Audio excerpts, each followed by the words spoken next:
Hey guys. So I wanted to try to discuss this just because I feel like there really isn't a lot of understanding on the issue, and it's difficult to talk about in general, especially with it having been, like, for me, I'm definitely in remission when it comes to this issue. So sometimes when you get over something, it's like you don't want to talk about it ever again. But it was such a long part of my life and such like an instrumental part of my life that I feel like I have to talk about it. And even, years later, I'm still suffering from the consequences of my ED. So I want to talk about it. And if I don't look at the camera all the time, it's because it's difficult to talk about, which I was watching somebody else try to talk about this, and she felt the same way. She was just like, oh, like, I want the situation to be perfect, and I don't want to say the wrong things and all these things. And I agree. I feel the same way.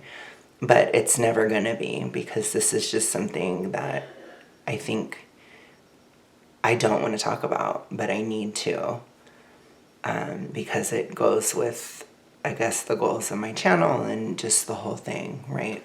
Each part of which is to provide understanding of these kinds of issues and why people do this stuff. So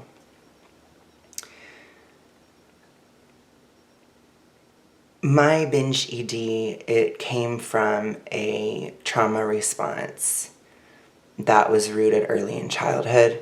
And it was sort of, it was me emulating my mother. So my mother has BED, and I saw her use food as a coping mechanism. And so I did the same.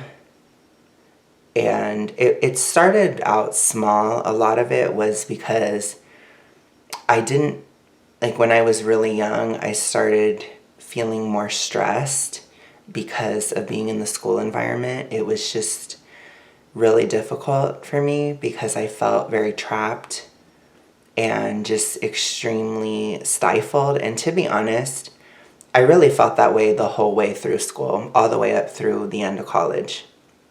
So really the whole 20 years I was in school, I hated it. But that was also when I started gaining weight. It was around that time, right in kindergarten.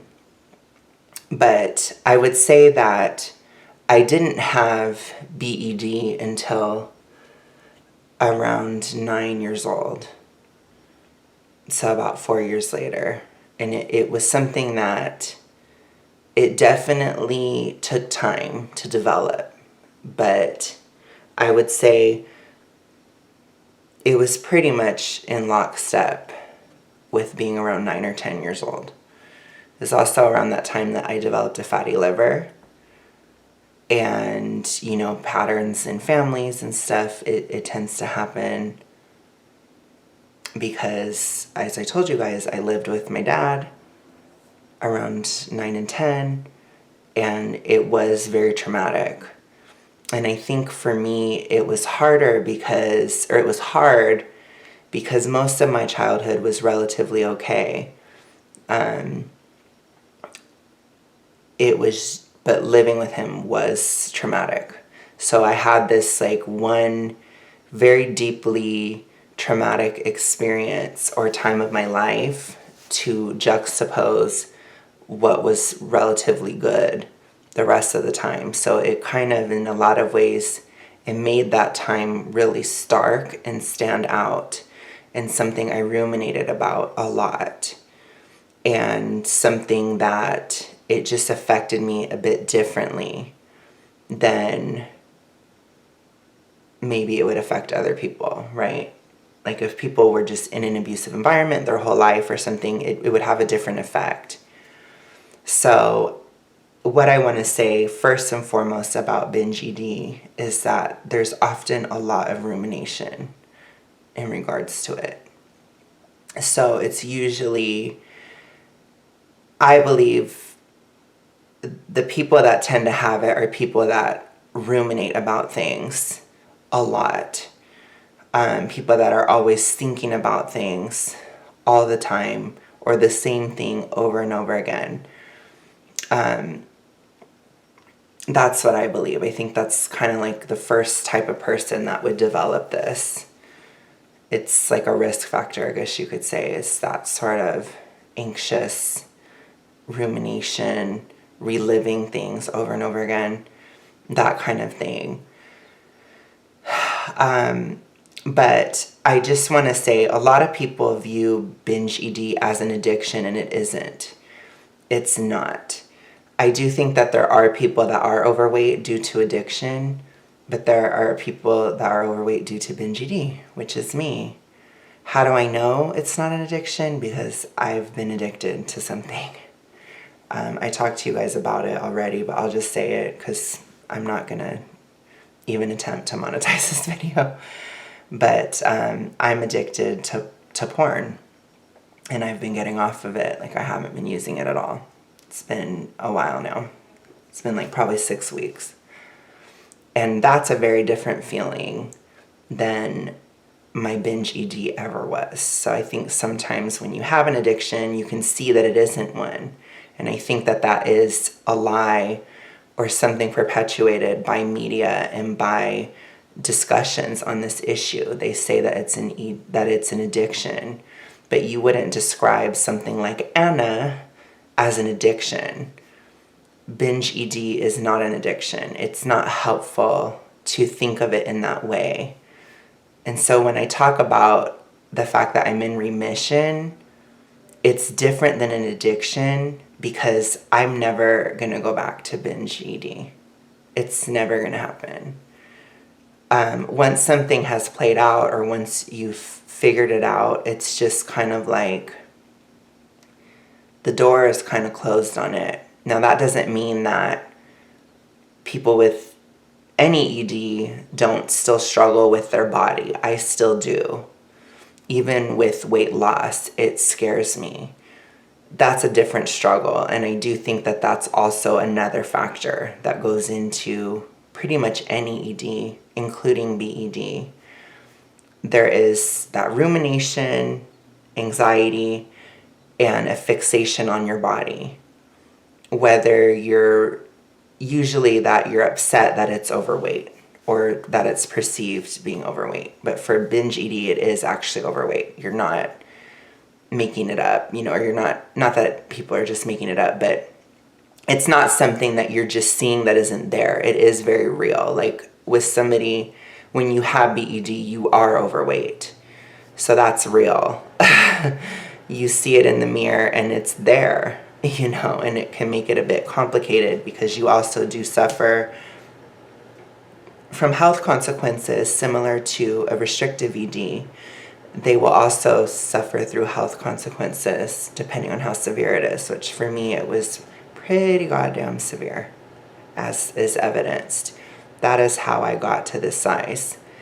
Now, when it comes to trying to lose it, that is a different struggle, and it's taken such a long time because of miseducation on the issue, diet culture, medical fat phobia, just a whole host of different things that I do discuss on this channel quite a bit. So if that interests you, please do subscribe. But in terms of the BED side, that is how I got into supermorbid obesity. And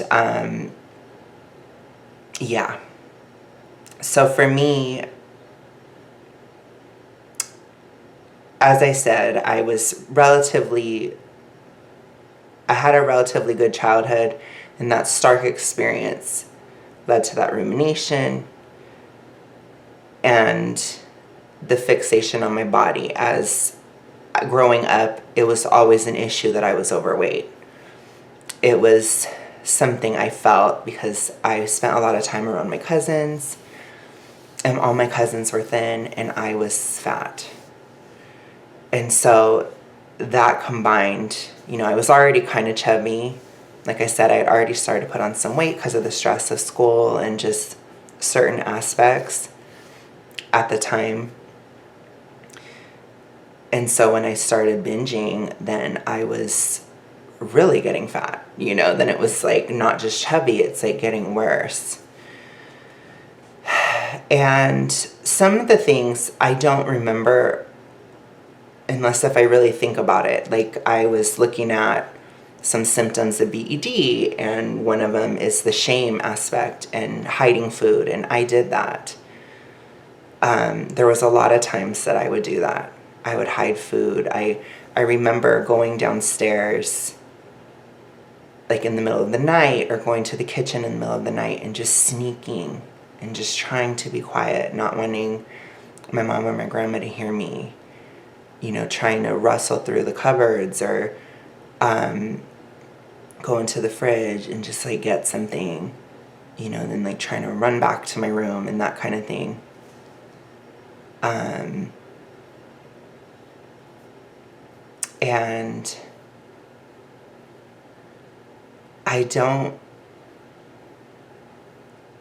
what I need you guys to understand is that it is a mental illness. It's not physical. And that's really hard for people to accept because it comes with obesity. And obesity is a medical issue and a physical issue. But they're two separate things. You can have BED without being obese if it's not as severe.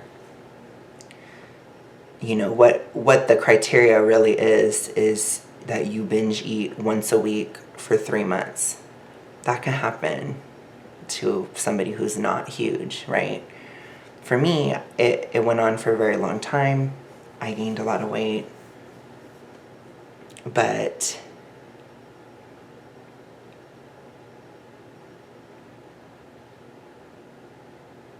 it shares a lot more in common with restrictive ones than people think. And I think a lot of people in fat acceptance, TikTok and stuff, they talk about how they have an ED, and they do. They just don't know which one it is.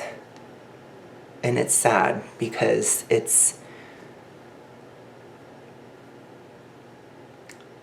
the conversations around the binging side are just as suppressed. YouTube does not want you to talk about it as much. People don't talk about this in an honest way. And so really all you have is like some cold medical talk, in which they say, we have no idea why this happens. So I'm trying to help, but it's hard to talk about. And that's what gets me with this. It's like I don't want to because it was such a horrible thing. I remember one time on Thanksgiving, I think I was probably like, I want to say I was probably like 11. I remember I just kept eating and eating and eating, and I just couldn't stop. And I just wanted to keep going and going and going. And it's like, I even threw up. Like I ate so much that I threw up, and I would get so sick from eating so much.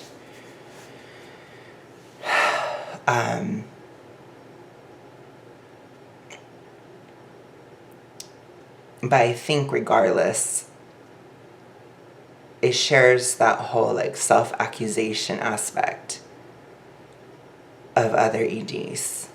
It's kind of like a self-hatred, I believe. A self-hatred, a rejection of your body. And it's also a way to distract.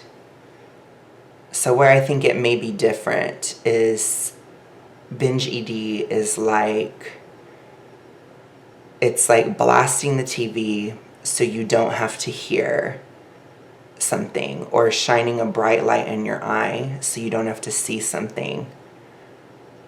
The sensation of the food going down your throat blocks out everything else because you're able to kind of hyper focus on it. So it's similar to other like anxiety disorders, I would think, where you are able to fixate. It's like a soothing mechanism where you can fixate on the sensation of the food going down. Because a lot of people talk about BED as if it's about the taste of the food. It isn't. There were many times where I would eat something and it wasn't even good. It didn't matter.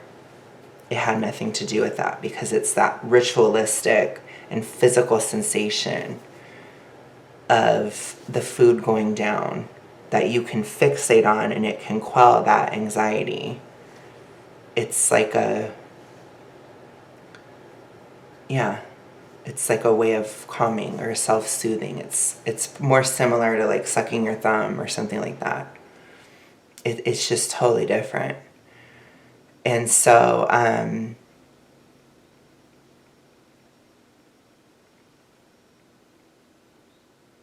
how did I get out of it? The truth is, I fought it like hell.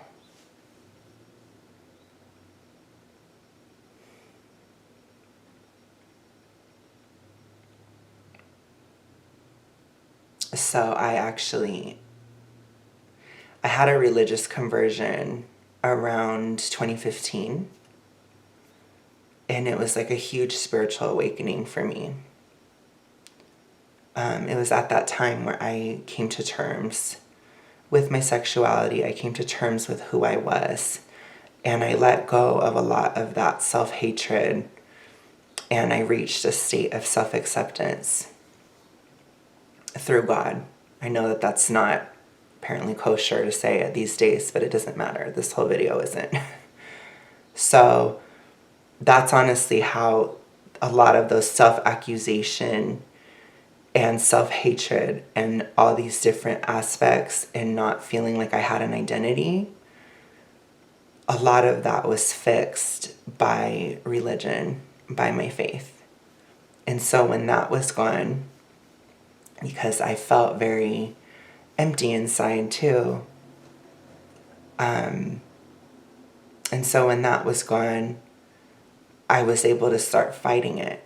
And I could see it more honestly. I think that's what one of the hardest things is just like really admitting to yourself that it's there, that it's really real.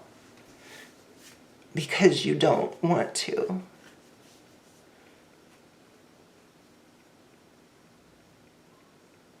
Because you want to blame everything else. And it's like, and to a certain extent, there's some truth to it. People don't develop BED without usually childhood trauma. Let's be honest. So it is a serious thing, but for me, you kind of just, you see that a lot with people that have BED where they act like they don't eat anything. You know, people can kind of dissociate a bit when they're in this state. It's very sad. You know, I think we've all seen somebody who acts as if they never eat when they're huge. And it's like, no, it's that you're kind of dissociating when you're eating. And so you don't remember it as much. So, like you don't think about it, but it's like these same people, they have food hidden in their room. They have food, you know. So, after my religious conversion, like I said, the next step was really seeing it and observing it, observing the behavior and understanding the connection between my weight, the ED, and my anxieties and fears and disappointments and these kind of things. And I could just see the pattern because I wasn't so caught up in the self-hatred and the rejection of self. I wasn't caught up in that anymore. So I was just like, let me just see what I'm doing.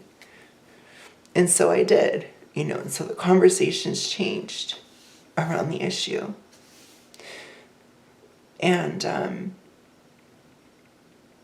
I started telling like my best friend at the time, I was like, I know why I'm fat. And let's just not pretend. I understand that what I'm doing is not right. I understand that I'm eating too much, but I just can't stop right now. And I'm really grateful that I had that friend at that time that could kind of understand, because he had some ED stuff too. You guys have seen him on the channel. But it was really observing it, seeing it in action, seeing what I would do and why, and then just kind of further accepting it. And so that was like the next step. And the step after that was the white knuckling it, because there are some aspects to why you do it that you don't understand until you stop, until you try to stop.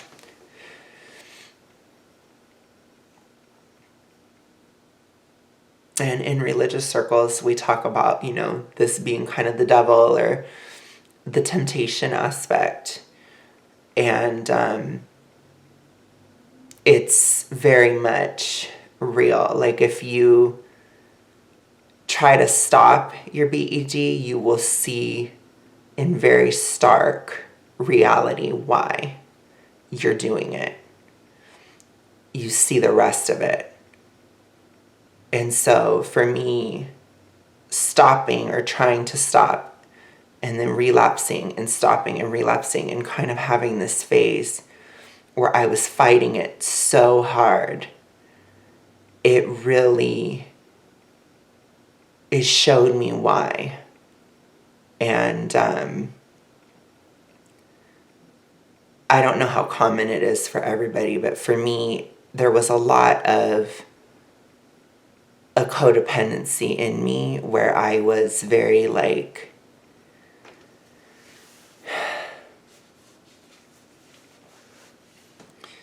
I spent a lot of time trying to fit myself into a box for other people or trying to be what other people needed. And I still struggle with that a bit today. Even like with YouTube and stuff, it can be a little triggering in that regard. But for me at that time, it was so severe that it led to, I saw the connection to my BED in a way that I never really understood. And when I say I was white knuckling it, I mean like dealing with a lot of rage, dealing with a lot of sadness, anxiety, really feeling how I feel. Because when you stop, you're not numb anymore. You don't have that soothing mechanism.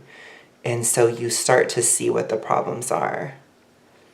And when you confront it, and you confront your demons, and you start to confront a lot of the patterns in your life that are leading you to that.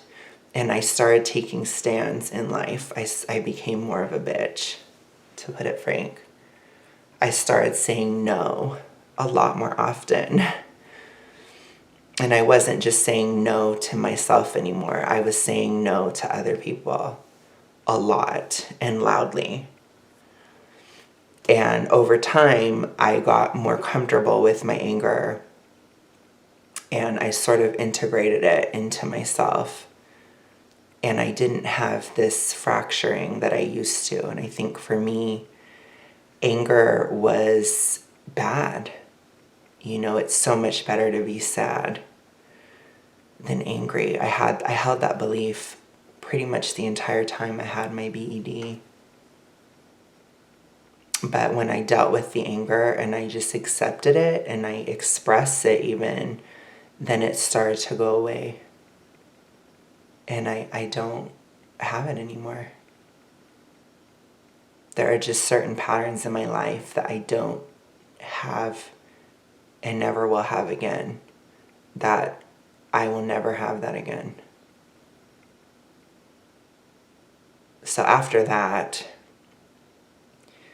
then it became, my next struggle really was about dealing with the health effects of having had BED for so long. I'd say I had it for probably about, between 15 and 17 years. I think after 15 years is when I was white knuckling it, and it took another 2. But after that, I had so many health issues from this disorder that I had to start working on that. And I still do to this day. Like, I went to the gym on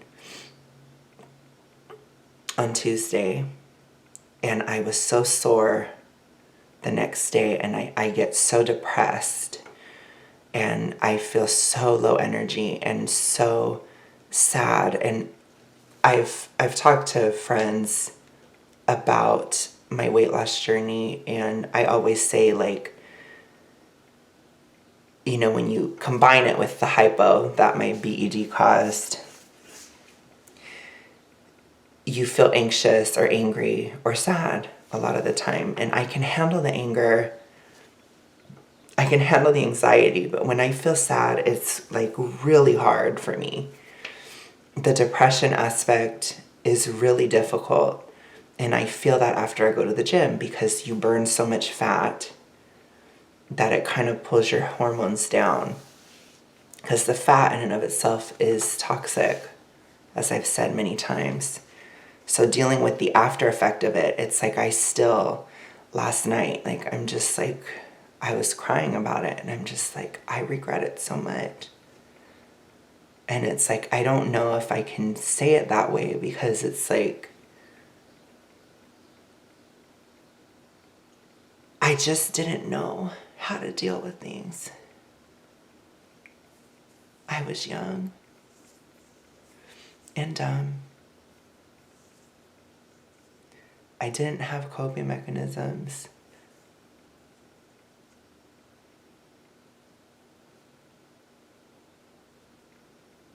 And that was what I had. And it's like, I'm just so upset and sad that it went on so long, that I'm so damaged after. And I know I'll be okay, but it's just like, it's been 2 years, and I'm like, why am I feeling depressed from working out? And I just think about things, and maybe I go too deep, but it's like I think about the food industry and the marketing of things and the conversations people have about these issues and just all these things. And I feel so angry about it. I hear so many people talk about BED like it's an addiction, and it isn't. Even people that have it themselves say that, and it's not. It's a soothing mechanism. It's very different. So you have to find another way of soothing. You have to find healthy coping mechanisms. That's all it is. Or you have to express yourself or express things. And it's difficult. I think culture is so toxic. I talk about that a lot. People don't like you saying anything they don't want to hear. We have probably and ironically, we're probably the least tolerant we've ever been at this point on a general level. Maybe people are more tolerant about things like race or sexuality or whatever, but in terms of what we're allowed to express, in terms of what we're allowed to feel and think and be, I feel as a society, we have never been this hive-minded and this restricted. And I just want you to know, like, this sort of Karen energy, this making people fear their personal power or denounce it, that we find so often these days, this is the kind of stuff that pushes people towards EDs. Because you don't have a way out. Like, you don't have any other way to deal with it. Because everything else is too hateful or too mean or just not what people want to hear. It goes against the dogma. It goes against what people view as appropriate. And I don't want this to be misconstrued as a political statement. What I'm saying applies to both sides pretty much equally. So I don't want that to be construed from this. It doesn't matter. People in general are very intolerant of almost everything.